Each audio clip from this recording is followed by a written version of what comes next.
Boy, just be yourself. If people don't like it if you're being yourself, fuck them.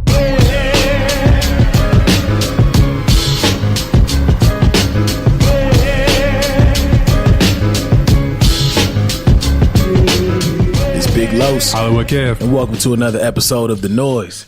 If you haven't yet, go ahead and follow us on the big three, Facebook, Instagram, and Twitter at The Noize Podcast. And of course, you can follow everything Beat Network at beatnetworkonline.com. Kev. what's up? How are you, sir? Tired. Tired, boss? Yeah, I'm tired, boss. I kind of taking a page out of your book. I'm tired. I'm telling you. I am fucking tired. Telling you. Well, all in all, I can't say I'm in at least in this moment, a happier place in this moment, you know what I mean? So let's get it. It's cool. Just tired not only with work, but just extracurricular shit I got at home. Like, been doing a ton of writing, a ton of planning, and mentally I'm tired. Have you ever noticed that when you do stuff like that, when you're planning and scheduling things out and trying to get everything to fall in order, mentally you're just like, bro, did I run a lap? Like, yeah. I did some mileages or something. Yeah, no, like that, something happened. I was in there thinking like, well, damn, what was I doing before I started doing all this? Like, why wasn't I doing this before? Why is this, draining as it is now? Right. But it kind of makes me feel good because it's like, if I know I'm doing that, then I know I'm doing something. I don't want to, you know what I mean? When you hear hypothetically success stories, you're like, well, what am I doing that's different from that person? But now I see what they mean by you got to put the work in. Even though I always felt like I was putting the work in, now I really see you got to put the work in. Like this, what you mean? Yeah. Got you. Yeah. But all in all, man, I'm happy to be here. Happy to be here. Good place to be. Yeah. Yourself? I'm just now getting over allergy sick.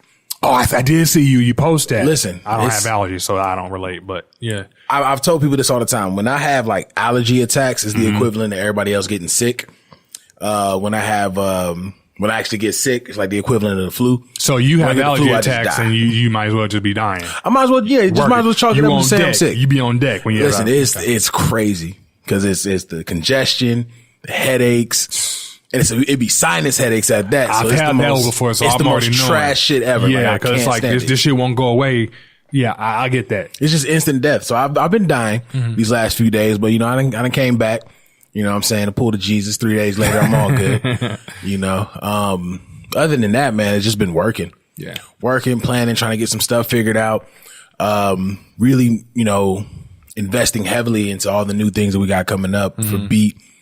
Still trying to work out all the kinks for the move. That's been delayed, but still gonna get it done. Okay. It's just it's a lot going on. Right. And again, having a traditional job while trying to do something like this is a bitch, and I'm so tired of it. Love my coworkers. This shit is trash. No, I can't. I get it. I can't have this go on for too long. The crazy part is little sneak peek.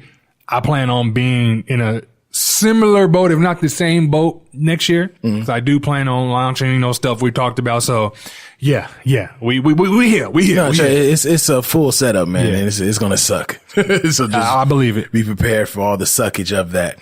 Other than that, man, I'm happy and I'm excited for everything that's coming. Yeah, and it's a lot of good things on the horizon. And I'm more so impatient to get to it. I just want it to happen. I understand that completely. So once all this stuff go down, then we in a good place. It's funny because you know how when you talk to somebody, say, yeah, you'll look back on this and that. When we look back on this shit, we be like, bro, I'm glad that shit is over. I ain't chuckling for shit. Yeah. You might get a tear out. You're right. I'm glad that shit is over. Yeah. Exactly. I'm just ready for that moment to come. Like whenever it come across and this shit become funny, cool. Let's run with that. Yeah. So another thing that we promised on the show is introducing 2 new segments. One of them being whatever the album of the week is, and also when we pose a question of the week to the ear hustlers, and we got some really good responses that we're going to get into. We did. So the questions of the week are going to come last before we sign off and all that other great stuff. But we are going to open up with the album of the week, and the album of the week, Meek Mill. Yeah, boy. Championship. Yeah. Let me tell you something. It's championship. Yeah. For me, because I've never been a big Meek fan or nothing like that. Mm-hmm. So for me, this was, even though I know it's not his debut album, this was my debut album to Meek. To Meek, right. Definitely not disappointed. Now I'm sitting there looking like, damn, what the fuck was I missing before? Hey, no, go back and listen to Dream. People are going to disagree. That's fine. Mm-hmm. Go back and listen to Dream Chasers 2. If you like this one. No, I've heard that. You're not the first person that told me DC 2 is fire. DC 1 is fire as well. Mm-hmm. Let me, get off of that. Dreams and Nightmares, solid. Yeah. He has some good projects. Definitely some good projects. Before we get too deep into the actual review itself, just kind of give you guys a little background with the review. We do have a rating system. We have a scoring system. It's not your traditional 1 of 5 stars. We're going to be judging this in plaques. So basically, if it's a 5-star, it's diamond. Mm-hmm. For those that don't know, when you go diamonds, when you sell 10 million records, I don't know what necessarily it is now, since streaming is like the new thing. Yeah, that's weird. So I don't know what constitutes as diamond now. Mm-hmm. But 5 stars is diamond, 4 stars is double platinum, 3 stars is platinum, 2 stars is gold, and 1 star is bootleg it. Because at the end of the day, that's wood. Let's not act like that's not still a very right. It's not a very big business. Right. At your local barbershop, they bootlegging some shit right now. Exactly. We're gonna run through the entire album, have a thorough discussion about it, and then we'll give it our ratings at the end. And if you guys agree with us, let us know in the comments or hit us up directly, whatever the case is. We have a real conversation about it. Okay. So, Championship. Yeah. The intro. It's called intro. I was expecting Meek to do some Meek shit, obviously, to just spit. When I saw the intro was like 3 minutes long, I knew it was going to be just some pure flatulence. I knew it was going to be all the gas. How you feel about the intro? I thought it was dope. The way I look at intros is I feel like intros kind of set the tone of the album. Absolutely. You know what I mean? So it was dope. He had a classic sample. I don't know nobody who don't like that song. Exactly. Very You know true. what I mean? Like, I thought that. Phil Collins. The Phil Collins, yeah. I don't know nobody who don't. Even if you don't like Phil Collins or that type of music, you fucks with that song. Absolutely. You at least know that song at that, right? Yeah. So I thought that was dope. Not only was the sample dope, the production was dope, and he went into the booth and he gassed. He did his Meek shit. He gassed it. I got the same way. It's funny because all the ones that I like really fucked with, I got 3 fire emojis. So I'm like, I'm opening up with 3 fire emojis, and then I fuck with the Phil Collins sample. Yeah. And it's crazy because we come from that era where the intro was never a record. It was never bars. It was always like a skit or something like that. You know what I'm saying? Either a skit or if they did rap on it or whatever the case is, a minute, maybe. You know what I mean? Minute. It definitely wasn't 3 minutes. Right. Definitely wasn't 2 minutes. But with this one, I appreciate it so much. Yeah. You know what I mean? I think Meek he came out to showcase, like, listen, I'm out. I gave y'all these singles. I gave y'all the EP or whatever. Now this is the full length joint. Right. And I'm about to really give y'all something that y'all been waiting for. So very dope intro. Absolutely. Track 2, Trauma. With Trauma, I thought was dope. And one of the things I thought that was dope about it, and I'm actually going to get into it a little more with the review, is it was classic Meek. Yeah. Like when you listen to it, you can take Trauma and put it on any Meek Mill project. Exactly. Even Meek with the braids. That's how you can put it on any felt. Meek Mill project, and it's just, it screams Meek Mill. Yeah. It got his name written all over that. Absolutely. Joint. Absolutely. Yeah. We definitely agree on that one. Cause I felt the same way. Even though I'm not fluent in Meekism like other people, when I did listen to this, I was like, yeah, this is Meek. Definitely. It just screams Meek. Yeah. It goes into my first okay record, which is Uptown Vibes. How'd you feel about Uptown Vibes? That's the one with Fab, right? Yeah. I don't dislike it. I it was okay to me. Right. You know what I mean? For me, it's like once you hear those like Spanish horns, it puts you in the vibe. You know what I mean? So I appreciate that. But far as the bars and stuff like that, it's all right. And that's how I look at it. It's okay. That's exactly how I look at it. That record may not be for us though. Right. You know what I mean? Right. That record could be for a different demographic. Right. So I take it for what it is. It's all right. Because that's how I look at it. It's just okay to me. Yeah. And this honestly starts a trend throughout the album because I'm listening to it and I'm like, if you take Meek Mill off this record, it's a fabulous record. Absolutely. It sounds like a Fab record. Absolutely. Yeah. So, and again, this becomes a trend in the album, which I'll get to later on with the review. So Uptown Vibes was just okay. Yeah, it was okay. Another okay record, and literally for the exact same reason, was the On Me record with Cardi. I agree with. Take Meek off, it's a Cardi record. I agree with that, but I have to say, Cardi was spitting in her verse. Cardi was spitting. She was spitting in her verse. But that's what I'm saying. You take Meek off of that, and it's a solid Cardi record. It's a solid Cardi, A solid Cardi record. Yeah. So that's one of the things I actually kind of dislike about the album is the fact that I'm gonna get to it. That's in my last little line of notes. Hold off. We're gonna go hold off on it. And then of course this one got 5 fires out of me. What's Free? Bruh. Jay-Z and Ricky. Bruh. And you're not even a Rick Ross fan, but I know you appreciate it. No, I do. See, the thing is, a little history. I'm a 50 guy, right? So when that whole beef went down, and again, we were young at the time. I was barely in high school at the time. You kind of had to pick a side. Right. I picked 50 side. You know what I mean? So growing, and I was a huge Rick Ross fan. I thought when Rick Ross dropped, he had that Hustling record. Every day I played that. That was it, shit. Right? Yeah, that was the motivation. Every day I played that shit. But when he came with a second album, I had the second album.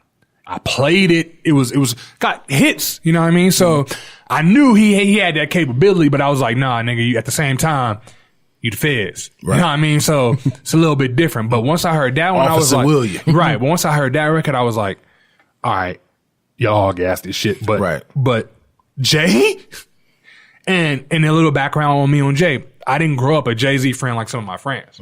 I definitely came on Jay-Z at the end of the way. I was an adult. I think I was on my way to work one day and I was like, you know, fuck it.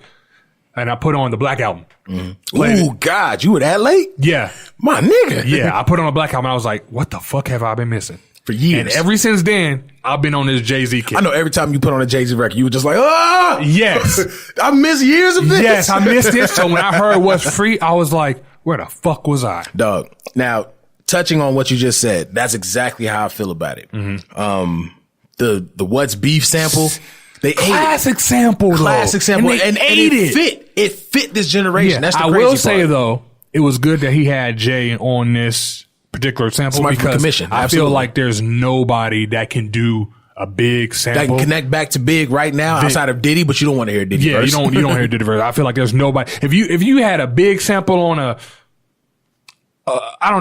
J-Rock album or whatever the case is, you'd be like, cool, but nigga, you can't do that. You know what's funny though? That you mentioned that J-Rock would eat a big beat. So? I was just throwing, I'm not putting it back. I was just throwing a name out there. No, absolutely. You know what I mean? You got Jay. Jay is like, he's the only person that's verified to do that type of sample to me. That's what I'm saying. It's commission shit. Yeah, so when I heard him, I was like, oh, yeah, this is good. Yeah. I felt the same way. I've heard Rick Ross gas a big beat, so I knew that there was nothing to worry about there. Okay. You knew Jay was going to do what he was going to do, and I'm going to go on record here. This is easily top 5 Jay features.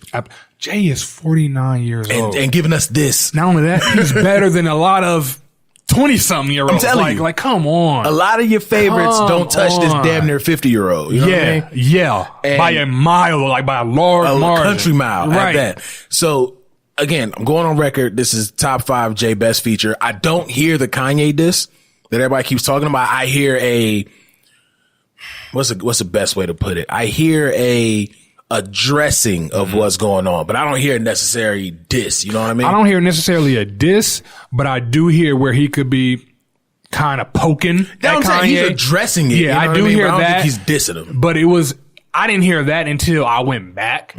And it was kind of broken down beforehand, and I went back because when I first heard it, I was like, "No, he just gassing this shit. I ain't think nothing of it." But once I looked at it and kind of compared, and then went back, I was like, "Okay, he was poking at Yeah, a little. He was just poking at him. That's all. Just testing his temperature. Yeah. But definitely, honestly, probably the best record. Even if not the best record, definitely the solid second. Only reason I'm saying that is there's another record on here. I was just like, "This is it." But this might be the best record on the album. Yeah. A dope record. The Respect the Game. I can't put my finger on what the sample is, but everyone knows it. Everyone knows it. I didn't have no complaints with that one, Major. I thought it was dope. It's just, to me, it's not memorable. Exactly. It's that's a good. You're not going to skip it when it comes on. But you're not going to remember. You're not going directly to it. Right. For sure. Exactly. I agree with that. But dope record nonetheless. Yeah. But then we do get to the first skippable. So you gotta let me know how you feel about it. We could, differ in this one. Splash Warning. That's the record with Young Thug and Future. The only reason to me it's a skippable is, like I said, it started to create a trend that whoever's on the record, even with What's Beef, when you think about it, I'm sorry, with What's Free, if it's Big, who's the next person that you can really compare to Big right now is Jay. True. So it really catered to him. That's how I felt with Splash Warning. You take Meek off, that's a Young Thug Future record. And to me, I've never felt like Young Thug was good at his own records. I thought he's just better at features. So this felt like a Thug record. Right. It's skippable to me. Well, for me, it's definitely skippable, not necessarily for the same reasons as you, only because I don't fuck with Young Thug or Future. So off top, it was getting skipped. And when it did come out, I did listen to it, and it didn't resonate with me. Right. It didn't grab me. But off top, if I had, I put my pride aside and listened to it. If I didn't do that, it wasn't going to listen to it at all because those two was on it. So. And then I just felt like it just felt phoned in from Meek. Don't get me wrong. Yeah. Meek did his thing because he's going to always do his thing because he's a spitter. But you just gave us 5 fire fucking records. You know what I'm saying? This was a cool little palate cleanser, but you don't need if you know you can deliver some solid records. I think this album was 14 songs long? 14 to 15 records? I thought it was like 16. It got some time on it. Yeah. The ones that I got down as skippables, he could have took that off and had a perfect record, in my opinion. Even though I know some people gonna be out there, it was perfect. Shut up, nigga. With that record, I will say, I kind of understand what he was trying to do. Like you said, it was a kind of a palate cleanser. I wouldn't put Young Thug and Future on it. To me, it gotta be one or the other. No, I feel that. You know what I mean? Like if it was Meek and Future, cool. If it's Meek and Thug, cool. It can't be Meek, Thug, and Future. You know what's funny? I would have been more excited for Meek and Thug. And the only reason I say that is because Thug doesn't let me down with features. With features, yeah. The last for some feature reason, I heard, Young Thug becomes a different rapper. Yeah, on that Swiss, when he was featured on Swiss, he chopped that shit. Me personally, though, I kind of would rather prefer Meek and Future. No, I would have preferred. I know I would have preferred Meek and Future from a musical. That's what I mean. Yeah, because Future's going to kind of take that melodic approach to it and really add a different element to it. Right. I'm just saying from a rapper standpoint, Young Thug becomes a different nigga when he actually features on something. Because the Swiss album, I even text you like, Thug always raps like this. That's what I'm saying, and that's why I think I text you back. I was like, bro, if you go back and listen to his verse on "Ain't About the Money," the nigga he had a better verse than T.I. Yeah, he did, and it's crazy because. That's my shit. Bruh, that's my shit. But I was like, okay, Thug. I see you. You out here, you trying. Right. Okay. So that, like I said, that's first skippable, but I'm happy because then he came right back with fire emoji with championships. Yeah. Just gas. Yeah. Now I set up, I was like 3 fire emojis and I just said championship. Do you think it was strategic in how he did that? You know what I mean? In the sense that he give you some fire shit. So you already engaged off the fire. If the shit stopped after that Jay-Z song, you was already good. You know, but then he hit you with the kind of a palate cleanse and then he hit you. But you think it was like strategically like that? Now that I'm looking at my notes, again, I don't think Meek Mill's just making music for me to be like, this is how it's supposed to be. Right. But I can see what you mean with that because he probably gave you 5 bangers so that way you wouldn't go anywhere. Right. Then gave you the palate cleanser, then gave you a banger right after because then you got Going Bad with Drake. To me, just a decent record. Why was it a decent record? Because if you take Meek off, it's a Drake record. We kind of disagree. To me, that's a skippable. It's a skippable for you. It's a skippable for me. Wow. I at least gave it decent. It's a skippable for me because honestly, I didn't feel like Meek to me, he didn't do what I know he can do. Right. But especially with Drake. Yeah. I was like, Drake, what the fuck are you doing?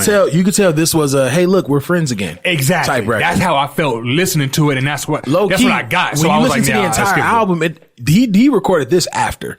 Think so? You could tell this was probably one of the last records that they recorded. Because I'm telling you. It sounds like a throw together record. Exactly. To anybody that listened to championships, that's the one record that just doesn't fit how everything else was going. I Even when he gets real trappy with Young Thug and he got another record with some kind of Melly or Melee. Yeah, something like that. I didn't like that. I didn't either, but we'll get there. Yeah, like you could tell even with the trap records, it still had the same motion. This record was just like, I got a Drake feature because we're cool now, we're friends. Right. You know, so that's, I will be decent. After since, you know, a lot of people are doing a review, I will like to see when they get on the record again how that turns out. I would like to see that because I expect that to be the record. I would like to see if Drake gives him a receipt by letting him hop on whatever his next project is. To me, that's when I think about them two. I don't think about it being a Meek album and hear Drake and Meek. I think about it being a Drake album here, Meek and Drake. So no, yeah, absolutely. Yeah. And if he does, if Drake can give me another Lord Knows with Meek instead of Rick Ross this time, I'm like, cool. That makes up for Going Bad or whatever. And that's what I hope they do. I hope they get this review and be like, all right, we did this. Some people fuck with it, but a lot of people didn't. let's hit him real hard. Let's hit him with some shit. Exactly. Yeah. Almost Slip was meh. Yeah, it was meh. It was, it's one of those records that, you can skip it if you want to, or you can let it play. Right. But it's not necessarily affecting your right. day. Not only that, I understood why he felt like he had to do that particular record. No, exactly. Like, he had to explain some shit. Yeah. Which again, cool, but that's one of the things that I didn't like about Relapse with M, and I for sure didn't like about Revival. Not Revival. Well, I didn't like Revival, period, but Kamikaze. I didn't like so much explanation. I feel like you don't need to have a whole song explain shit that's going on. Just address it in a couple bars. Dedicate one verse on one of the records to just gassing, talking about I took L's, I went to prison, and then now I'm out, and now it's Meek season. You know what I mean? Right, yeah. That's all you really need to do. You don't need really to dedicate a whole song. I agree with that, yeah. I agree with that. Tic-Tac-Toe. To me, decent, damn near skippable because, again, you take Meek off, it's a Kodak Black record, and Kodak Black just so happens to be the feature on it. I skipped it, so, yeah. So, yeah, like I said, it's mad to a skippable. But then he bounced back 24/7. All fire emojis, the best I've ever heard of LMA. Yeah. Yeah. Like, I make it very clear, like, I don't dislike LMA, I'm just not a fan of hers. You're not a fan of her, yeah, I get it. This is the best I've heard of her. Yeah, she got in her bag on that one. She definitely got in her bag for that one. Oodles and Noodles. Dope record. Oodles and Noodles Babies. I'm sorry. Dope record. The only thing I didn't like about it is the beat. Really? The beat sound like old school 2003 SoundClick. Like if you call SoundClick, pay $12, you can get this beat. I feel like Meek was sitting on this since he had the braids. Right. I can understand that. Me personally, I feel like the beat kind of goes with the overall theme of the song. We don't give you this older beat because it's Oodles and Noodles Babies. You know what I mean? So for me, I was like, it rocked. Exactly. Like, I see what he was going, what he was going for with it. And you're absolutely right. The beat fits. It's just, that's what took it from it being fire to me to just being dope. Cause I'm just like, I understand that. This shit sounds, I understand. It sounded dated. It sounded dated. Yeah. Exactly. Like to me, that's how I felt about Mona Lisa. Ah, okay. Where it's like, this shit go, but damn, it's dated. Okay. You know what I'm saying? That makes a lot of sense. Pay You Back, fire emojis, cause it's classic Meek. Yeah. And 21 actually did his thing. He held it down. Out of all the newer rappers, I'm not saying I'm a fan of nothing like that, but I can tolerate He's 21. tolerable. I can tolerate absolutely, 21. Absolutely. 100 Summers was meh. And the only reason I say that is because I'm not a fan of Auto-Tune Meek.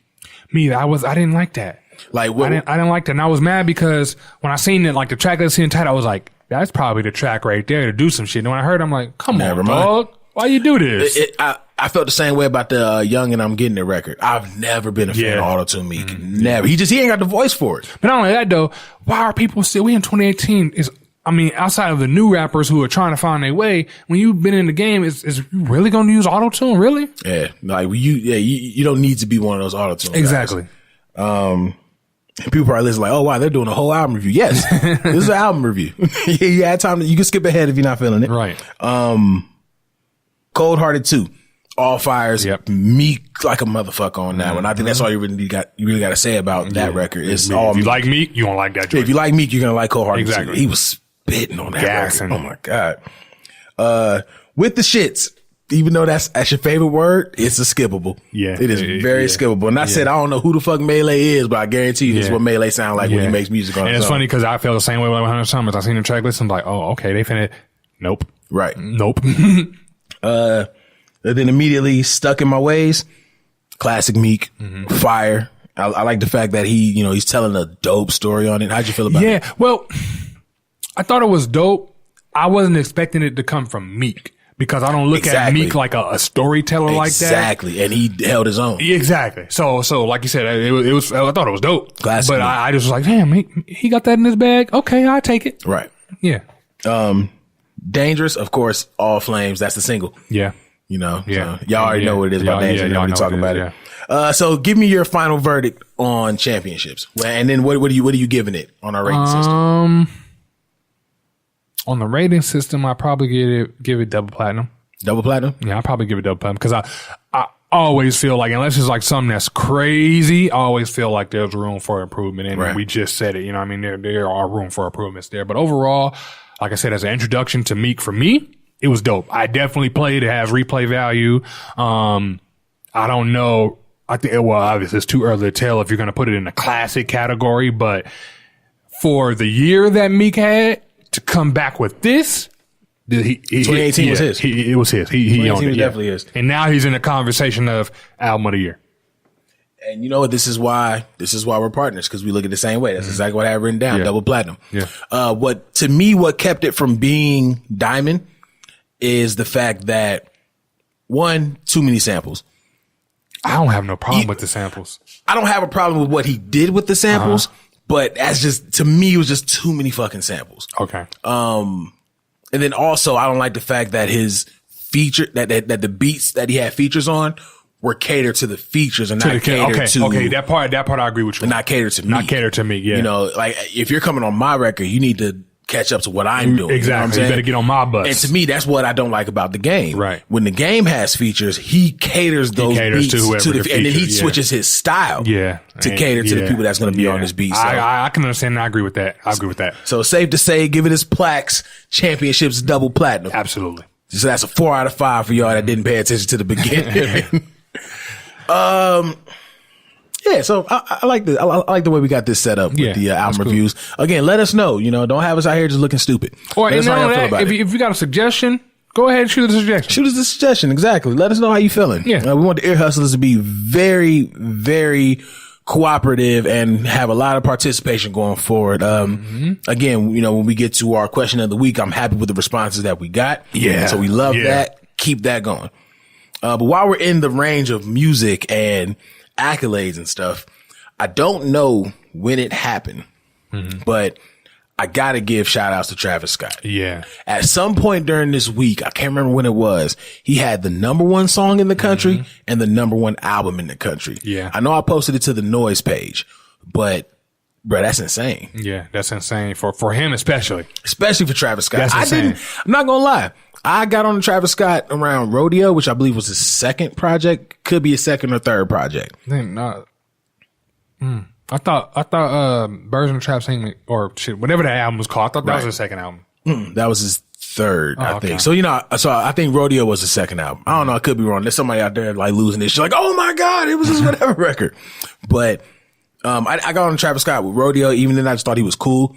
Birds and Trap Sing McKnight, to me, had some records on it. Don't get me wrong, but Astroworld, this shit go. Yeah, Astroworld slap for me. And you know me, I'll listen to it, but I'm not like a crazy fan of it. But I can honestly say, yeah, that this one went. Astroworld slap. Have you ever seen him in concert or anything? Yeah, he opened up for Kendrick. We saw Kendrick at T-Mobile. Okay, he has a hell of a show. He does. I seen him. We went to go see.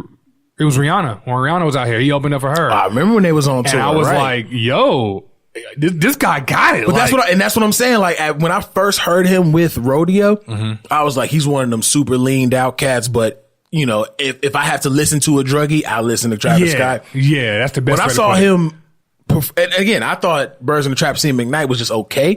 Seeing him perform that in its entirety before Kendrick, I was like, this dude might be a star. Yeah, and I saw him before that album even came in. I saw him when his single was out. What the fuck is it? Goosebumps. Yeah. Yeah.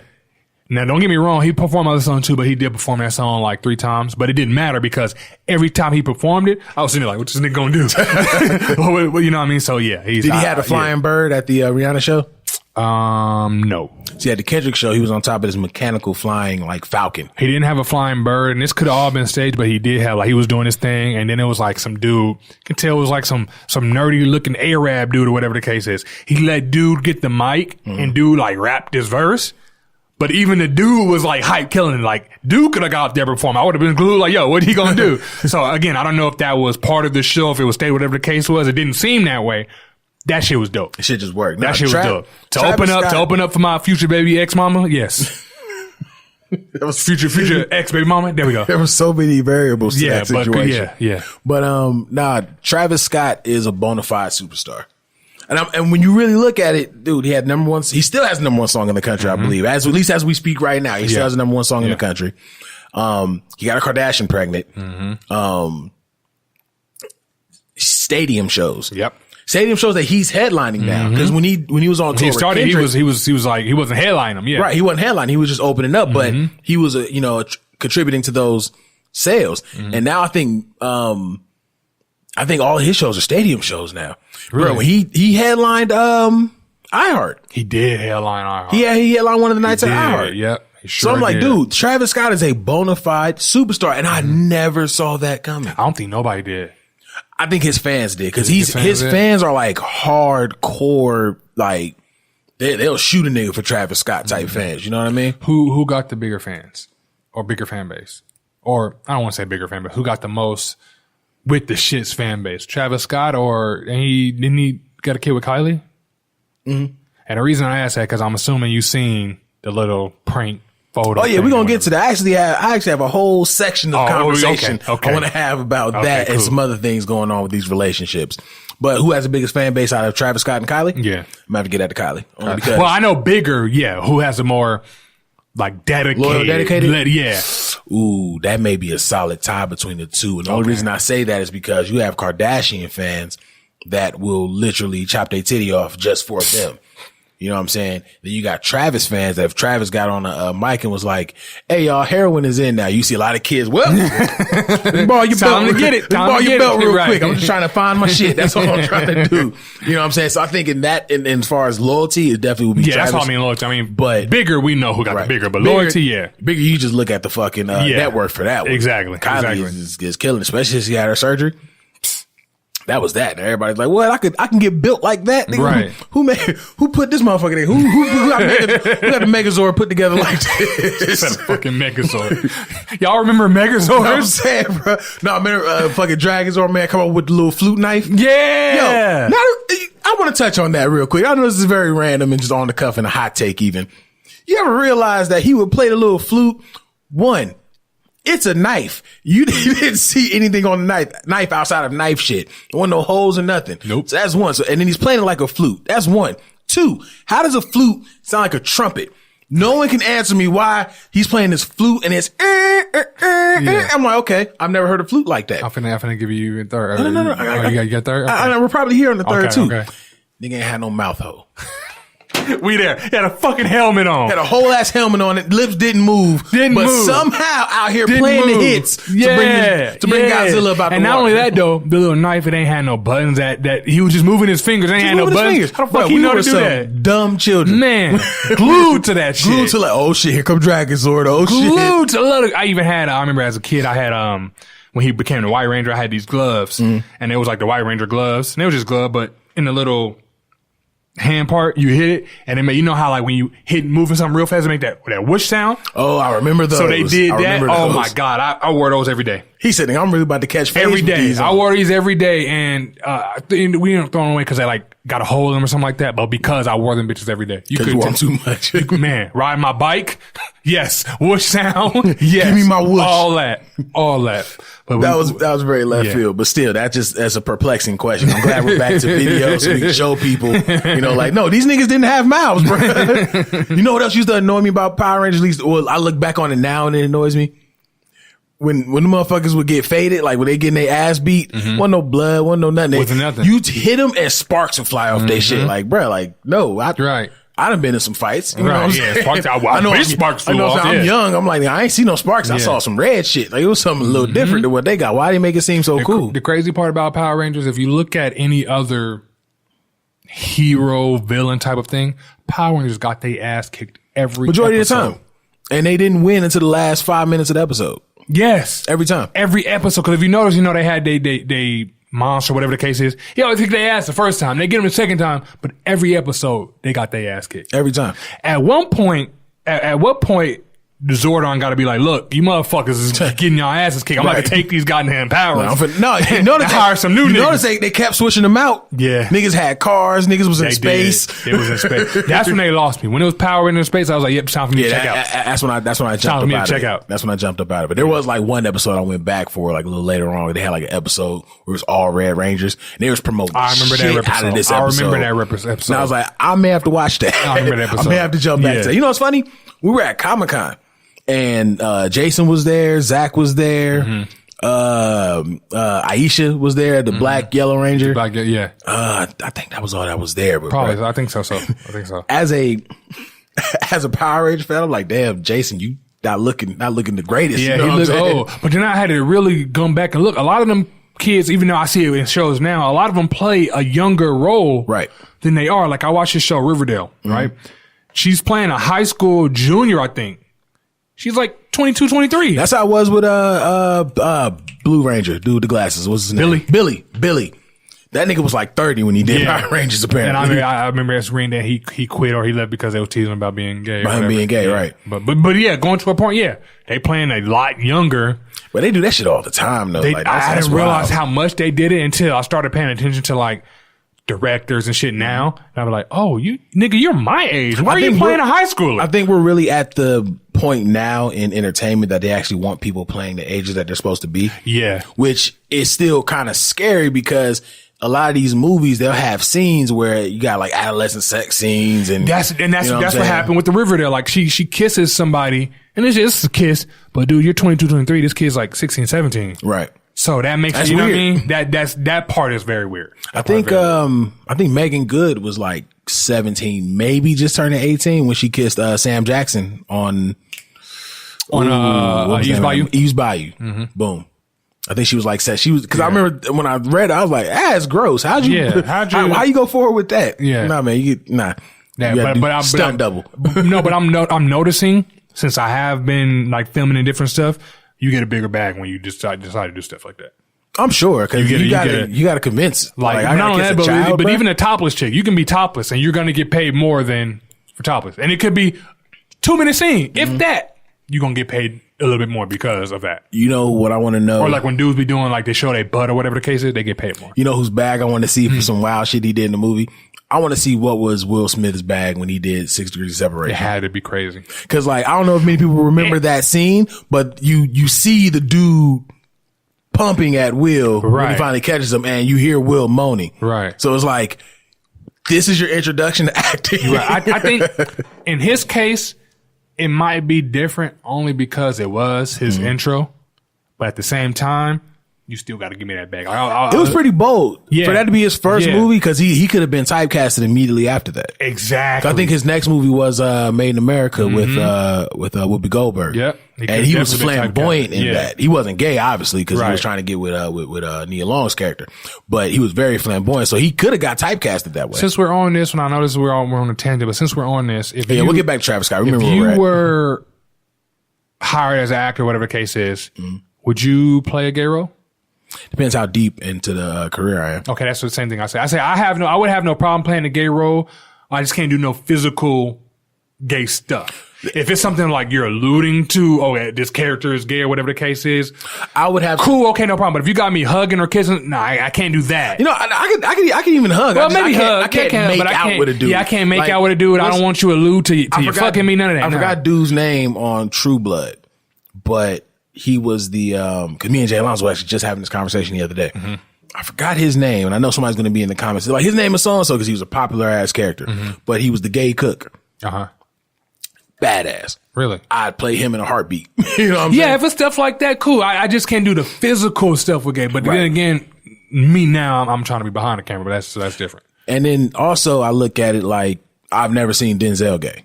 True. I've never seen Morgan Freeman gay. That's very true. There's a lot of legends in the league right now that you've never seen them play that kind of character. Do you think that's a generational thing though?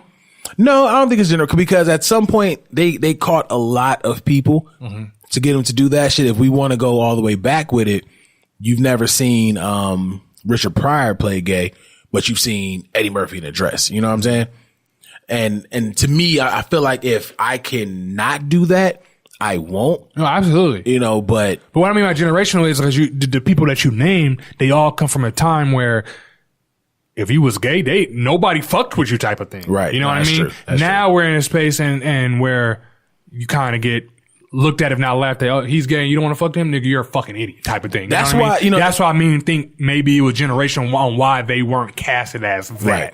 But you know what's funny though, with that exact same generation, you look at cats like the fact I just got a brain fart on his name. Rick James, you look at Prince, you look at Eddie Murphy, you look at all those people, the way they used to dress and everything like that. That's why I kind of stopped talking about how some of these young niggas get down. Me too. Cause I'm like, me too. Nah, cause a lot of the legends used to be out here. I don't know if you've seen the picture of the Isley brothers. They all got all the of them in chest. blouses. I'm like, what? Every last one of them. But yeah. Even Ron. Yeah. You know what I'm saying? Yeah. So it's like, you look at a bunch of that stuff. We know Ron a choke a bit. Yeah. Real quick. So I look at all that stuff and I'm like, you know, it may not have been, you know, something that I would have done, but this is some shit that has never changed. Now they want to be rock stars. Gotcha. You know, especially with the last XXX album that just came out. I'm assuming that's his final album. Like I said, I gave everything a chance. And I got 5 songs in and was like, nope, did my due diligence as a hip hop head. Now it is obvious. Yes. That would be his last album, but did you really have to say it like that? I'm assuming this would be his last album. Yeah, because I was about to say with his latest album, and I'm like, no, this is last. This is last. It probably would have been worse if you said latest. It probably exactly. I'd have been like, so when the next one dropping, Los? Yeah. He's obviously not popping. But yeah, that's a long tangent to talk about. Yes, if the bag was right, I would do a If the bag is right, then yeah. But I still ain't doing no, even if the bag is right, I ain't doing no physical stuff. Yeah, if the bag's right, you're not going to see me getting fucked or fucking a dude or kissing a dude. I can't do that. That's just not me. Yeah. You can call it whatever you want to call it. I'm just not doing it. Yeah. Like, what's wrong with me just not wanting to kiss a man? Right. Exactly. I know this is on another channel. We're about to get right back to Travis Scott, but I also think it's weird that people say, oh, you're homophobic because you don't want to date a trans person. Maybe I have a preference, motherfucker. Like, at the end of the day, why do I have to be like, no, we can be cool, but I don't have to date you. Yeah, I remember we're black men though, so we're always wrong. That's true. You gotta remember that. Travis Scott, let's go. But the way I always look at it, man, what you eat, J. Cole said it best, what you eat don't make me shit, and who you fuck don't make me come. That's I don't exactly, care yeah, what I don't the fuck care anybody else is doing. Yeah, I don't care what you stick your dick in or what's sticking their dick in you. I don't care. Right, I don't care. But that's how I am. That's anyway, so Travis Scott. When you look at, you know, just the road that he took to get to where he's at now, it's really hard to pinpoint when he became such a mega celebrity. That's a good point. You know what I'm saying? I was just thinking that. You don't know when it's just like one day he was Travis Scott and the next day he was Travis Scott. Exactly. Yeah. Exactly. And he's never given you a bad single. You know what I'm saying? I agree with that. So he's always been on the charts, but I'm just trying to figure out like when did he transition? And do you think it could have been Kylie? I was just about to go there. Because he wasn't doing stadiums before Kylie. I mean, he was opening for stadiums. Yeah, but he wasn't headlining stadiums. He thinks that's a good question. But you know what though? If that's the case, can you imagine how pissed off black people will be that a Kardashian took this nigga to the levels that he's at right now? Yeah. That'd be insane.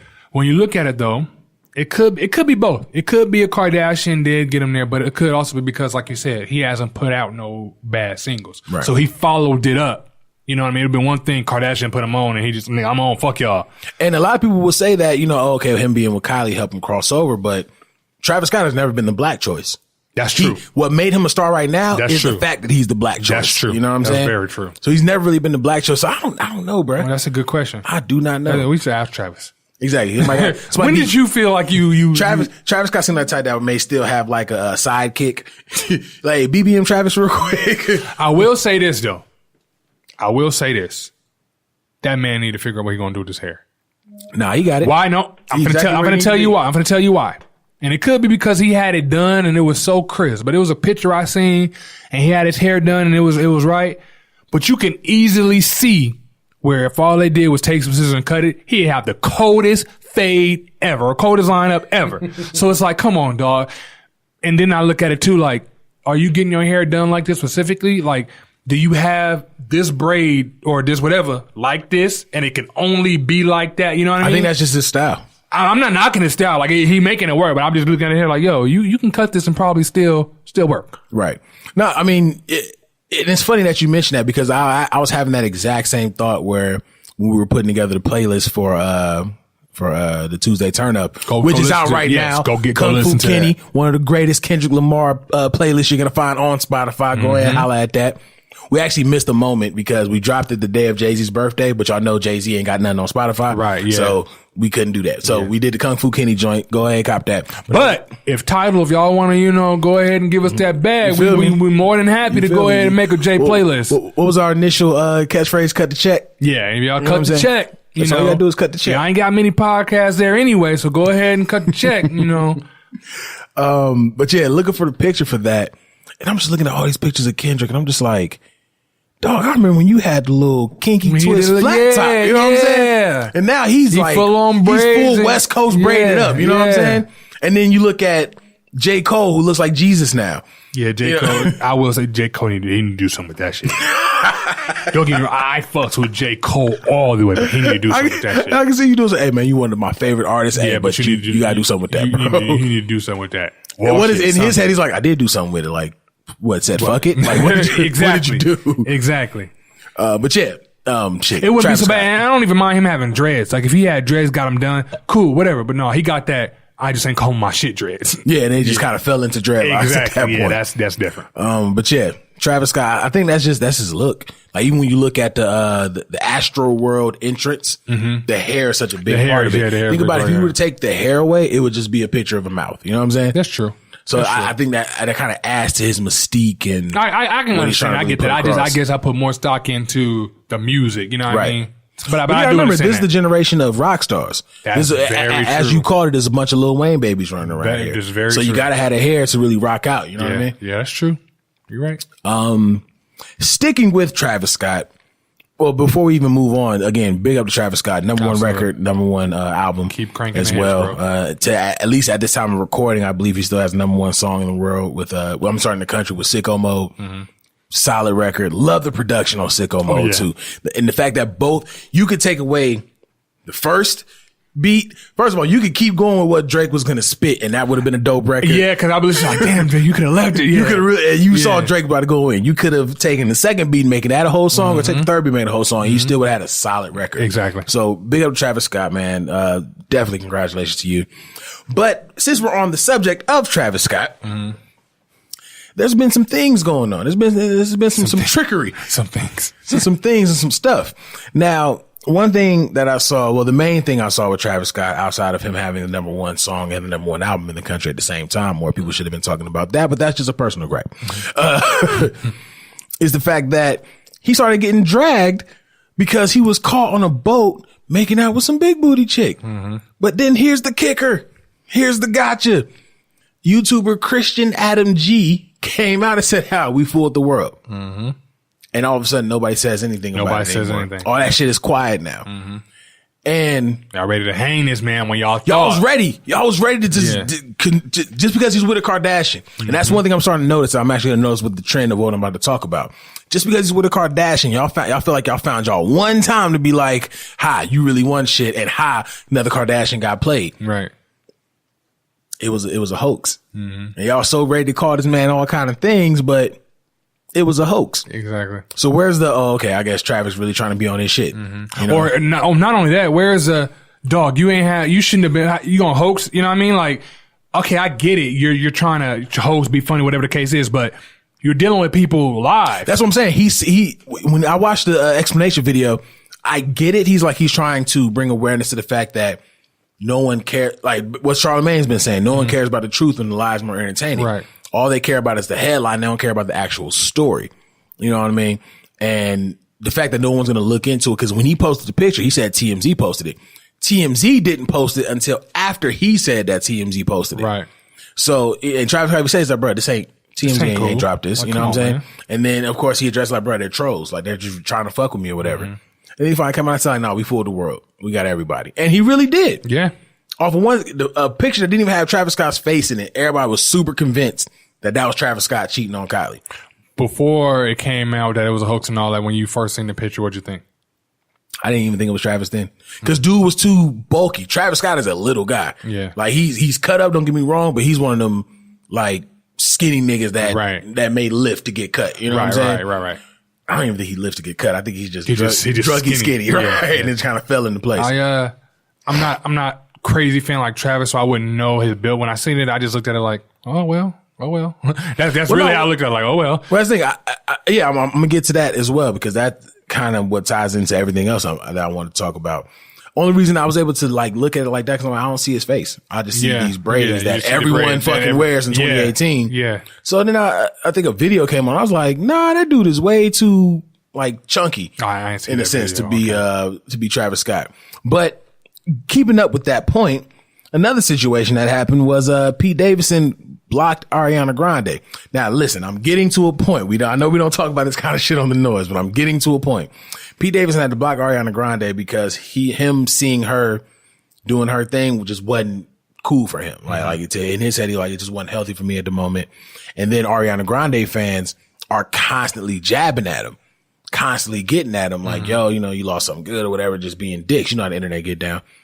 It got to the point where Ariana Grande had to come out and really be like, yo, lay off of him. Like, I still got love for dude. Like, y'all got to relax. Cherry on top with all these situations. It's Cardi B and Offset breaking up.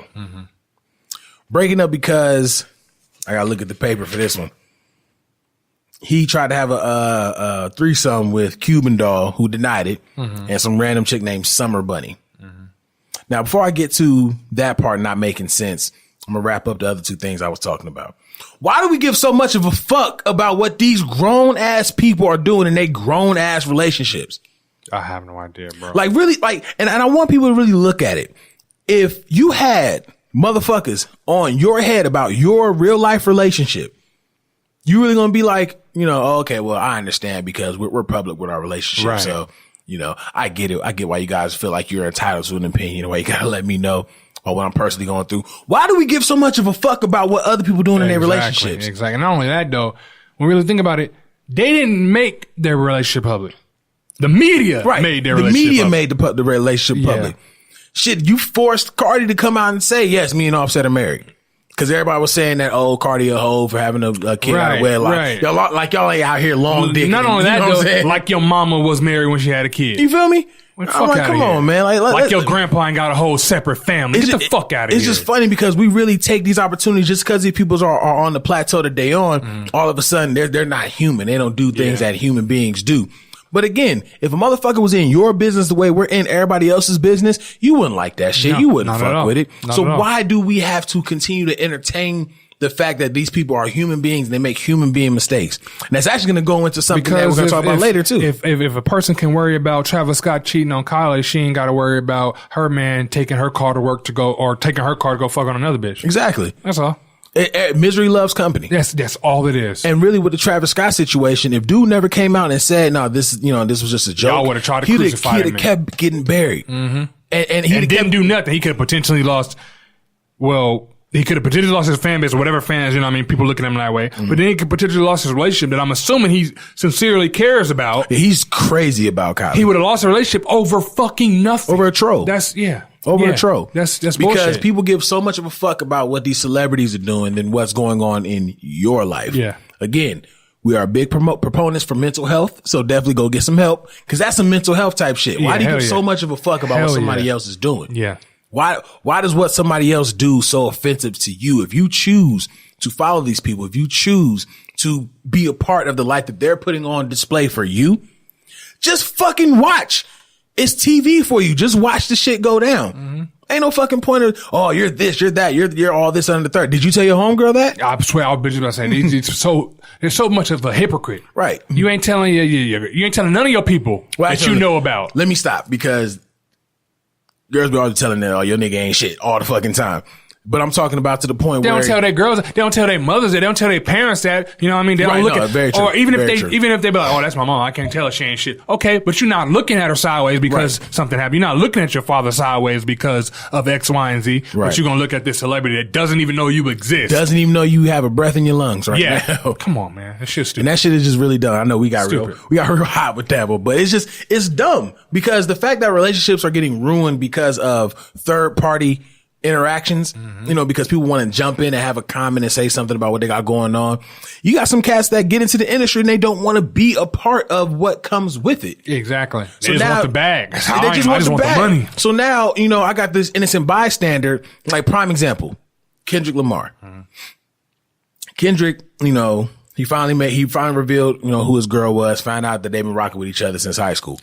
Great, dope, amazing. As soon as he said that line, he's so sick and tired of Photoshop, some natural ass with stretch marks. As soon as he said that shit, all of a sudden Kendrick Lamar is policing women. And then it's like, okay, Here's my issue that I now have with Kendrick Lamar. He's super woke, but he's with a light-skinned girl. First of all, I thought we were trying to get away from colorism, but that's a whole nother conversation. She's still black. She's still black at the end of the day. So the fact that you're now putting this innocent bystander in the line of fire because you're upset with what Kendrick Lamar said. That's one. Two, why we're highlighting the fact that she's light-skinned, which I don't fucking understand. Why does that even matter? We're highlighting the fact that she's light-skinned, but we're not highlighting the fact that Kendrick Lamar is with his high school sweetheart. Exactly. Transitioned from a broke nigga on the couch to a solid-ass indie rap star to the biggest rapper of our generation with the same woman and not one scandal. We focus on the dumbest shit ever. And this is why the negative shit is going to always prosper over the big shit, because people will scream your downfall, but they'll whisper your accomplishments. Did you see when, I'm assuming Kendrick's younger sister, I think she graduated high school, and he bought her like, it wasn't a luxury car, no, he bought her a car. Something real simple. And it was bashing him. Oh, he could have got her this. What the fuck did your parents get you? Right, exactly. Or did your parents get you a car? Right. Because none of my cars was bought by my parents. Right. You grown now with a job. You can't even afford yourself a BMW. Yeah, you can't afford the car. He got his fuck sister. out of here. But again, it just because of that one fucking sentence that he made, and all of a sudden everybody had an issue with Kendrick. Now, of course, they're over it, but that situation was just insane. So I look at that the same way I look at all this other stuff going on. Why do we give so much of a fuck about what these people are doing that we have to disrupt our peace to disrupt their peace? That shit is stupid as hell. Israel loves company. I'm telling you. But since we're already on the subject of being in their business, one thing to me that I'm hearing about with the Cardi B Offset breakup, with everybody just not minding their goddamn business, a lot of people think it's a publicity stunt. I wouldn't be surprised. They think they're trying to go for that Lemonade 444 type turn up with the album, because you know Cardi gonna have something drop pretty in the first quarter. Has Offset came out and said anything about this? I mean, he addressed the fact that he ain't trying to set up no threesome. I'm talking about far as had he came out and said anything about him being broken up with Cardi? I don't know. I think he's keeping this is for sure publicity stunt. I think he's just keeping it quiet because you know his shit dropped next week. Right. I'm pretty sure Cardi gonna drop something in the first quarter. Now, only reason here's why I'm kind of torn on whether or not it could be a publicity stunt. His album dropped next week, so if we get this album and you saying some shit about this breakup on the album, like, okay, nigga, y'all out here just bullshitting now. And I wouldn't be surprised if that's the case. Remember they put up a fake sex tape. That's true. So I wouldn't be surprised if that was the case, but that's neither here nor there. But at the end of the day, bro, I just think it's too much real life shit going on, and there's a child in the mix as well. Right. You know, so for them to go, to me, if it is, baby is beautiful too. By absolutely, the way. Like I said, Culture is gorgeous. At first I was saying maybe they ain't showing it because baby's beautiful. Absolutely. But I look at it that there's a third party involved in this. So and this could just be, you know, the human in me. Mm-hmm. I look at every situation like when my child gets of age to Google or whatever the fuck is going to be around when I have a kid of age to look back at this kind of stuff. Can they look back at the shit I used to pull and be like, why'd you do, you know what I'm saying? Why'd you do that? Or, okay, I'm proud that dad did it like that. Right. I don't think this is something that they would want to say. I don't think they're thinking this far ahead. Don't get me wrong. But because there's a child, you know, in play, like look at Cardi. Cardi decided to clean up her image. And then like 2 months later, we found out that she was like 3 or 4 months pregnant. Right. Coincidentally, around the time she didn't want to be twerking on shit anymore, didn't want to keep having all these naked photos and shit of her leaking and stuff like that. Like it's coincidental that that's around this time where her being pregnant is when she decides to stop being on that shit. Right. I think, you know, they're going to look back on certain stuff and be like, wow. Yeah. Like that shit's wild. Yeah. Trust me, Northwest and Saint are going to look back at mommy and daddy and be like, yo, what the fuck was y'all doing back in the 2000s? What kind of shit was y'all really on? Right. And Ma, Ray J? All I think I found was, wait a minute. At least around the time that she gave up the panty drawers on camera. You're right, yeah. I agree with you. I think, like you said, leave them people alone. Why are you worried about what the fuck they doing? Like, me personally, I don't really believe they broken up. And even if they are, I mean, shit, Latinas break up, what they do is every 3 months. Every other week. So even if they are, but just leave it alone. The fact that she even has to get on social media and say this, like, the last time you broke up with somebody or somebody broke up with you, only person who knew was either your immediate family maybe, and the people who, or the woman who you broke up with. Fucking world ain't know. B Network ain't know that you and so ain't together no more. You know what I mean? B Network ain't care that you and so exactly. I just think it's stupid. It's really stupid that people involve themselves in something that has nothing to do absolutely nothing to do with them. But they feel like, oh, okay, you're a celebrity, so I got to be a part of what you got going on. But again, let me jump up in your DMs like, hey, that's crazy what you doing taking the picture with that dude. You need to relax. You got a husband at home. Let me jump in your shit like that. Yo, what the fuck? Mind your business. I'm like, nah, you got a public Facebook. So that's what you showing me on Facebook, so I can comment, right? Right. Nobody wants that shit when it comes home. Now, one thing with this, where I would think that it's not a publicity stunt, is the fact that, you know, he had the situation where the girls that currently got the charges on Cardi, he was fucking with one of them. I can't remember. Cardi got charges on? Cardi got charges on her? Yeah. She's currently going through that, the same two girls that were at the fashion show and in Nicki's video. They currently got charges on Cardi for, I guess she beat him up at a strip club. Oh, I didn't know that. I guess one of them or both of them Offset smashed. I'm pretty sure that if this is something that's real, I think Cardi's just kind of tired of it coming up like that. Yeah. Like, and the funny thing is real, she just tired. She fed up. I don't think Offset really, you know, tried to set this kind of shit up. And the reason I say that is because Cuban Dog came out the gate and was like, nah, that ain't even the case. Right. And Cuban Dog has no problem getting her name mixed up and shit. Right. The other chick though, Summer Bunny, she's the one that leaked the screenshot of the conversation. And then the day after, she said, "Oh, I didn't know the marriage was serious," and crying on social media. You didn't know the public marriage was serious. Then the day really? after that, she dropped a record talking about her and Offset's relationship. I'm like, come on, yeah. Come on. So if Cardi did call it quits, it's just whether or not he cheated. Like, I'm just tired of this being something that's going to come up, and it's going to keep coming up. But kind of with her, don't get me wrong. As a person, you're not supposed, if you're involved in with another person, you're not supposed to want to hurt that person in that magnitude. Right. But I look at it like, Cardi, come on now. It's Offset. You really thought he was going to be loyal to you. If he really did do all this stuff, you really thought he wasn't going to, you know what I mean? Like, you had to think that something was going to come out. That's one thing I was going to bring up. Like, Offset do look like one of them niggas from the memes. Like, girls expect weddings like this from niggas like this. Offset look like one of them niggas, to be honest with you. I'm just saying this. But I gotta give my mans a little more credit though, because I felt like after the cheating case really hit, I think he realized like, okay, I'm a celebrity. 1, 2, I have a wife and I have a kid. Does that stop celebrities from doing their thing? Not at all. But he probably looked at like, I'm a celebrity, I got a wife and a kid. I'm in a public relationship. Like right now, we are the J&B of the hood. I got to move right. I got to move different. And you started seeing him move different. But I just think, because I think even Cardi said, like, we tried to make it better. We tried to fix it, whatever. I just think all this shit constantly coming up is just like, I'm done. Because it's going to keep happening. Because now they know the Achilles heel. Right. All I got to do is say, you know, oh, I fucked Offset. And then boom, it's a scandal. Well, I'm not taking nothing from him. Like, I'm not taking nothing from him at all. I'm just saying, like, on her part, right, she can't think, and this could aid to her being fed up. But there's no way she can go into a relationship and think that, oh, he's going to be loyal to me. Come on, dog. He's one of the biggest rappers in the game right now. Like, come on. I'm just saying on her part, I would think that for the type of nigga that he is, yes. Right. Yeah. But I'm not taking nothing from him. I hope he was like, you know, let me move a little bit differently and started to do so. But I do agree. I think if this is real, I think that she was just like, yeah, I'm fed up with it. Yeah, I think she's tired of it being a conversation. Yeah. But again, I mean, whatever they decide to do is what they decide to do as a married couple. Exactly. Point blank. It has nothing to do with you. Let them rock out and get their shit together. Exactly. It has nothing to do with you, Phil, or Romina. Whoever the hell out there is actually out here saying some shit. Let them live their life, man. Let them go through their trials while they do their own thing. Last story that I actually wanted to get into before we talked about the question of the week. I completely forgot what the hell it was. So Kevin Hart decides to step down from hosting the Oscars. The reason he decides to step down is because, as they normally do when Kevin Hart gets some kind of W in life, they went back 10 years in his Twitter history and pulled up some anti-gay tweets that he sent out.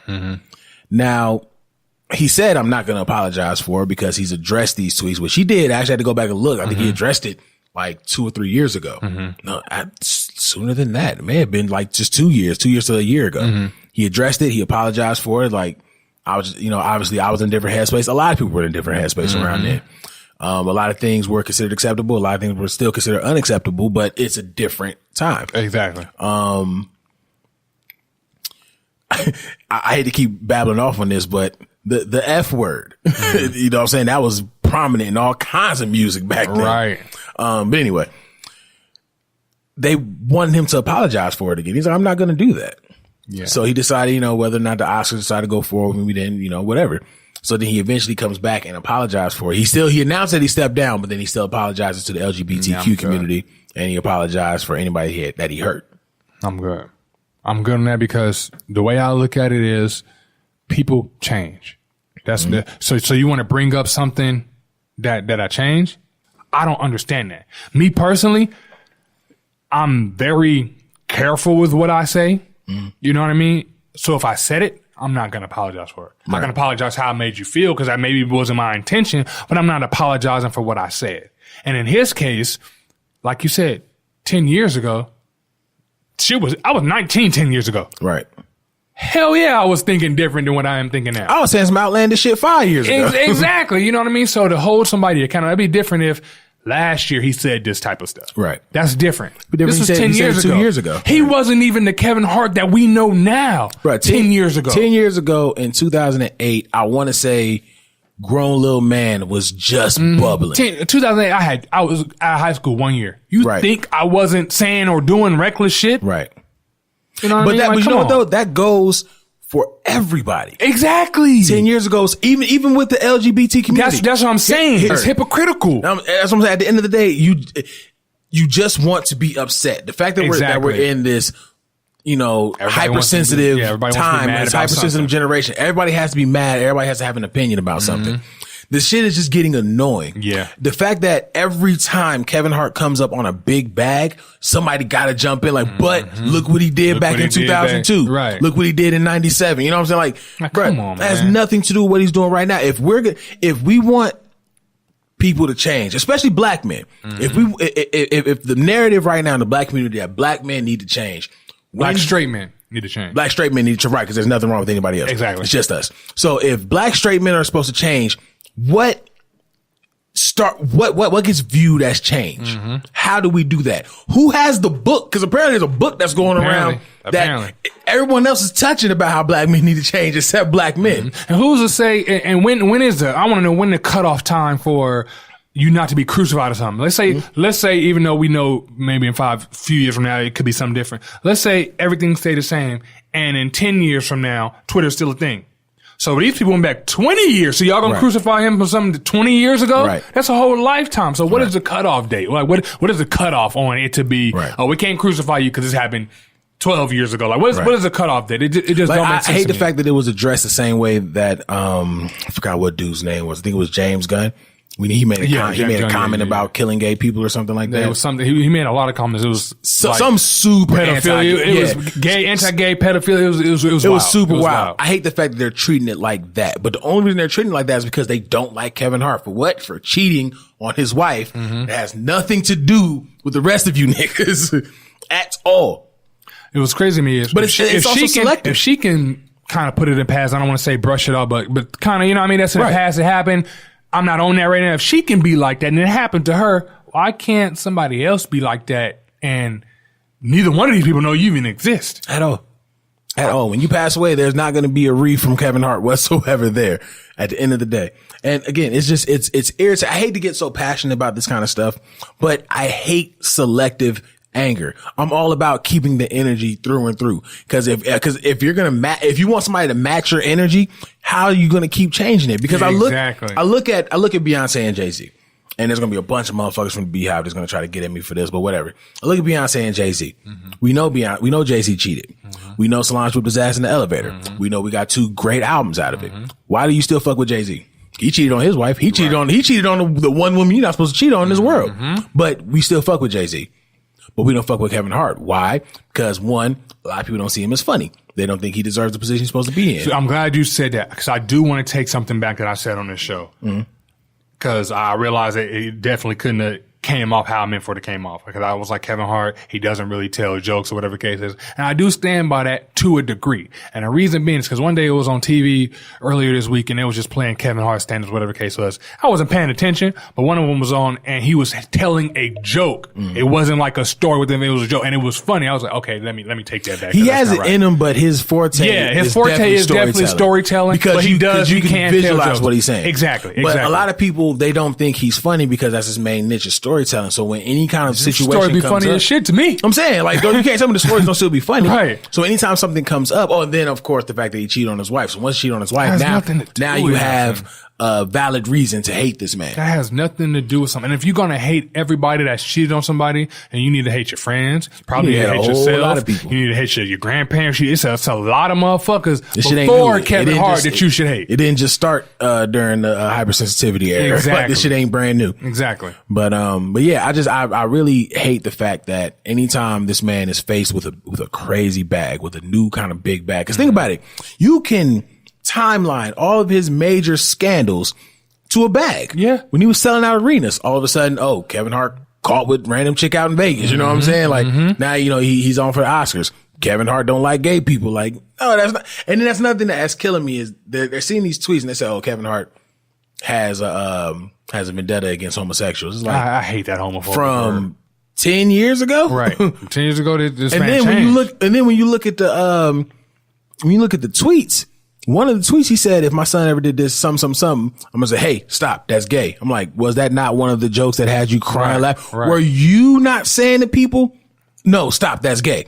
People would take that like, you don't like gay people? I never said that. Right. I never even went that way. I don't care who's fucking, I don't care. You have to be on board for everything that's not what straight black men are supposed to be. You're supposed to be on board for all that shit. And I think that's the hard part is you want me to be on board for something that I don't identify with. Right. I don't have nothing against it, but I don't identify with it. I don't care. Yeah. Live your life. I don't care. But, saying all that if you like it, I love it. Right. If you're happy, cool. Having that correlate back to what we're talking about with Kevin Hart, at some point, even if you identify as a homosexual now, at some point you've made a joke. Yeah. As a homosexual now, at some point you made a joke. And it don't even have to be you made a joke about gay people. You could have made it. I've heard it before from gay people making a joke about straight people. Right. No, it happens but at this point they're not even making jokes. They just shitting on or that. To me, it's hypocritical. It's selective outrage. And again, if we care this much about somebody and something that they tweeted XYZ time ago, if we care that much about it, then let's keep that same energy with everybody. Exactly. And exactly. And if we kept that same energy, or if y'all kept that same energy, it's be a lot of people that's out of the paint. Oh, nigga, there would be no celebrities. Yeah. There wouldn't be. There wouldn't be anybody. It'd just be 3 people just out here just acting, rapping, singing, country starring, the whole nine. But there'd be no more celebrities. Yeah. So I just think the hypersensitivity that we're dealing with right now is kind of crazy. Again, if this was something that, like you said, if this was something that he tweeted last year, it'd be like, dog, you this ain't this ain't this ain't the time. This ain't it. You know what I'm saying? If you truly didn't mean it, this ain't the time. But if you really did mean it, then you're a fuck nigga for that. Exactly. You know what I'm saying? That was if some shit that happened last year. Again, I could even say it happened 5 years ago. 10 years ago. Bruh, 10 years ago was a different time. Right. Nobody knew what Twitter was going to become. Exactly. Everybody tweeted. Like, even if you're part of that Twitter now. Right. Even if you're part of that community, you probably got some wild shit on your Twitter. So if it's okay to go dig up his shit for 10 years, that means it's okay to dig up yours too, right? No, it's the same thing. So that means since your shit public, I can go on anybody's Twitter and pull up some wild shit you done said. That's what it sounds like to me. Yeah. It sounds like it's fair game out here. But that's just us. I guess so. Before we close the show, let's get into some happy shit. Okay. Let's do it. So another segment that we launched is our question of the week. You want to tell them what the question of the week was? The question of the week was, who had the best debut album in hip hop? Again, shout out to the Ear Hustlers. We appreciate you guys coming through and answering these questions and letting us know how you feel. So one of the ones I actually got up top is from at Love Taylor Dane on Twitter. She said Mace Harlem World. I wasn't expecting that. Nah, I don't think nobody was expecting that. I don't think that was like the first response. I don't think people that was listening to expecting that. Exactly. I was like, Mace. Okay. All right, you got it. You know, but going into it. At Mannequin Rocks on Instagram says Jay-Z Reasonable Doubt, which is a solid choice. Fucking debut. Choice, That's the reason half the reasons I fell in love with hip hop was that album. That's why I say you've been missing, bro. Yeah. Been missing. Yeah. Lex Love said on Facebook, Dr. Dre, The Chronic. Solid fucking choice. Amazing album. Maybe like 2 skippables on If that. If that, exactly. Majority of people, Christian Shepherd, Dominique DeMar, A Queen, David Neff, Facebook. They said Nas, Illmatic. Solid. That's solid. That's legendary. That's And they may be talking about the original one. It was like 8 songs. Yeah, that's what I'm saying. Yeah. This yo boy right here though. What's his name? How you say his shit? Choreo. That's kind of his game when we used to game. That was his gamer tag. But yeah. He's on Instagram. He said Wu-Tang Clan enter the 36 chambers. So I have something I need to admit that I'm going to lose my my hip hop card, which is fine. Yeah, I didn't hear that album. What? Nah. You serious? I'm very serious. So you heard Harlem World, but you haven't heard Wu-Tang Clan? I've heard all of Harlem World. But you heard some of, damn. Well, I've heard some of Enter the 36 Chambers. I just didn't sit with that 38 song fucking CD. Well, yeah, I didn't sit with it, but I've heard it, yeah. Yeah, I didn't hear the whole thing. I heard, the singles, obviously, and then I heard what I wanted to hear from now, what I enjoyed. Okay, boom, boom, boom. But as far as like one run through the album, no. Okay, I can run with that. You ain't lose your hip hop card for that. All right. Latifah, one of my org sisters, she said on Facebook, Notorious B.I.G. Ready to Die. Solid album. I enjoy Life After Death more. I think I enjoyed it more, but that's like me saying I like cookie dough ice cream over M&M McFlurries. I still fuck up at M&M. You know what I'm saying? Yeah. I just have a preference. You know what I mean? But solid pick. Solid. Ronald Willen and Justin Leroy Wilson, bros, on Facebook says 50 Cent, Get Rich or Die Trying. I think that was your pick too, wasn't it? That's my choice. But you know what though? When you really look at it, he's easily top 3 debuts. Yeah. Easily. Yeah. I mean, it's timeless records throughout that entire album. Yeah, like the man was doing interviews and they was comparing him to Pac, so that says something. It says a lot, especially when getting shot 36 times. Yeah. Random, but Anthony Ferris on Facebook said Mobb Deep, The Infamous. Now I wrote down The Infamous only because this technically wasn't Mobb Deep's first album. That's what I thought. It was Juvenile Hell. Yeah, that's what I thought. But Juvenile Hell was more on the independent side. And that was more like a little bit of underground kind Very, very underground, exactly. The Infamous was Shook Ones and the beef with Pac was going on. Like it was all during that time. So I'm assuming he meant The Infamous. So if you want to count that on a national scale, that would technically be their debut album. One Way Mikey 614 on Instagram says Meek Mill, Dreams and Nightmares. Heard the track, but like I said, Champions was my debut with me, so I haven't heard this album. I kind of disagree with that one only because it seemed like it would be too soon though. For it to say as one of the best hip hop debuts in the league, I would definitely say that, and only because I could be spoiled, but because I sat with his mixtapes first. Okay, gotcha. So it's like, gotcha. I feel that way about Nipsey Hussle. Victory Lap was his first album, but I mean, I've been there since Crenshaw, Mailbox Money, Slauson Boy. You know what I'm saying? I've been with Nipsey for some time. So it's like, this is his first album. We'll give you that, but I don't know. It kind of don't count. But still, thank you for giving your piece. Gotta let us know next time we get a question. You want to read the next one? We got OJ the Juice Man. No, Quincy J the Juice Man. Look, I have it. Quincy the Juice Man. And Brian Scott Head. Yep. With Jeezy Thug Motivation 101. That's a good pick. Solid pick. That's a good pick. That's a solid pick. But you know what though? I remember when I went to go buy that album. That was a good year for Jeezy in general because he had that and then he had the Boys in the Hood shit dropping. And not only that, Boys in the Hood not that great. Not that great. But he had that dropped in the Snowman shirts. So remember those shits got banned at school? Yeah, and they banned the Snowman shirts like that. So everybody a D boy, huh? Yeah. Everybody a Coke boy. The _QBPC. That's the questionable behavior podcast. Shout out to them. Absolutely. They said on Instagram, Snoop Dogg, Doggy Style. Solid. I think that kind of goes without saying. We had a whole conversation about this shit before. Yeah. Finally, we had Brandon Daniels on Facebook. He said it was a tie between Nipsey Hussle Victory Lap and J Rock. And those are not for debut album. Those are two solid ones. And this dude's from the East. That's why I was like, whoa, these are some very West Coast records that you're picking right now. Yeah. But hey, solid picks. Solid. So let me ask you, even though I think you already said it, what's your pick? Oh, it's 50. It's Get Rich or Die Trying. Get Rich or Die Trying. Even though, like we said before, I maybe enjoyed The Massacre more, but I picked that one. You can put on that one, and no matter where you start at, is you rocking. You definitely going with you it. Rocking. Jay Alonzo was supposed to be on the episode, but he said his pick was Kendrick Lamar, Good Kid, Mad City. Solid pick as well. That's an amazing pick. I'm gonna be honest with you, man. I think I gotta go with Snoop. Really? And the only reason I say that is because you can take Doggy Style, put it on right now, and still rock with it like it just came out. Yeah. And then you also look at The Last Meal. When The Last Meal came out, outside of it having nothing but bangers, the first place your mind went when it came out was Doggy Style. That's a fact. So as far as debuts, for this just to be a random dude from Long Beach to really stick his foot in hip hop ass, that was a hell of a debut. And not only that, like you said, it can be played now, but to me, that album embodied the sound of that generation. Oh, absolutely. The G-Funk era. Oh my God, it was Doggy Style. Man. I think Dre really got in his G-Funk bag for that album. Now, granted, he toyed with it with the Chronic, but it still was very gangsta West Coast.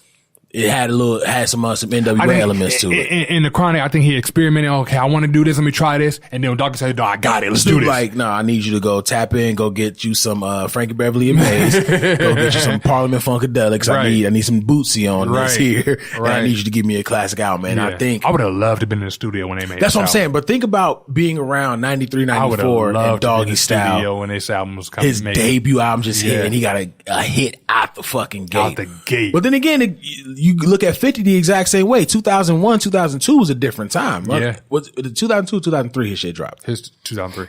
2003. Now, granted, as a nigga that was on 50 before, Get Rich or Die Trying came out from Power of a Dollar and Guess Who's Back, that technically isn't his first even major release.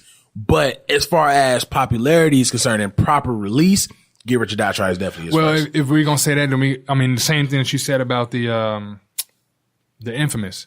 Right. You know what I mean? Those were two albums that were, you can call them debuts, but those were kind of underground, kind of independent. Right. This one, he's on the label. This is that one. Right. You know what I mean? And a lot of people that follow dude to the 50s to this day, they don't know that he had those other records. Right. A lot when of people think don't of know Power to Dollar, you think of How to Rob, and that's it. Exactly. A lot of people don't know that half of Get Rich or Die Trying came from Power of a Dollar and Guess Who's Back. But fun fact.